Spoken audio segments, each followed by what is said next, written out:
Hello guys, welcome back to my channel. সবাই কেমন আছে? আশা করছি সবাই ভালো আছো। আমিও খুব ভালো আছি। তো তোমরা তো জানো আমি এখন মায়ের বাড়িতে আছি।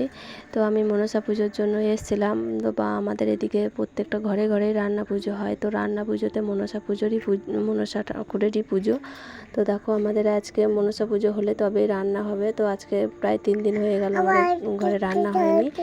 তো মনসা পুজো হলে তারপরেই রান্না হবে। তো দেখো সকাল সকাল বেরিয়ে পড়েছি, তো অনেকটা বেলা হয়ে গিয়েছে।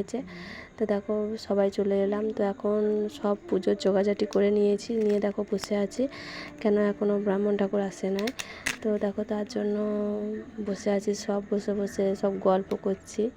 তো কী করব, আসেনি তার জন্য। তো আসতে এখনও অনেকটা দেরি হবে বলছে। তো দেখো, তো বসে আছি এখন আমি। তো দেখো ঠাকুর আমাদের চলে এসছে। তো দেখো আমাদের পুজো আরম্ভ হয়ে যাবে এবার। তো দেখো সব গুছিয়ে নিচ্ছে। তো আমরা আগে থেকে সব রেডি করে রেখেছিলাম। তো দেখো চারিদিকটা দেখে নাও। আমাদের এখানে আদি ঠাকুর এখানে আছে। তো প্রতি বছর আমাদের এখানে পুজো হয়। তো দেখো বাবা ওখানে মেয়ে নিয়ে আছে। তো আমাদের এখানে প্রতি বছর এখানে পুজো হয় আমাদের।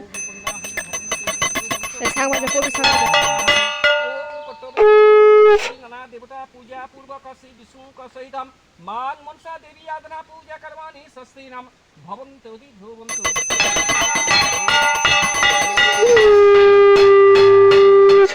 पूजा पूर्वक श्री विष्णु का सहितम मान मनसा देवी आराधना पूजा करवानी रिद्धिं भवन्तु। তো দেখো গাইস আমাদের পুজো কমপ্লিট হয়ে গেল।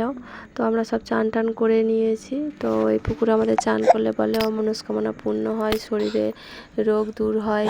তো তার জন্য সবাই আগে থেকে এই কথাটা বলে এসছে। তো তার জন্য আমরা এই পুকুরে চান করি যখনই পুজো দিতে আসি। তো আজকে ভিডিওটা এখানেই শেষ করলাম। যদি ভিডিওটা ভালো লাগে অবশ্যই একটা লাইক করো। তো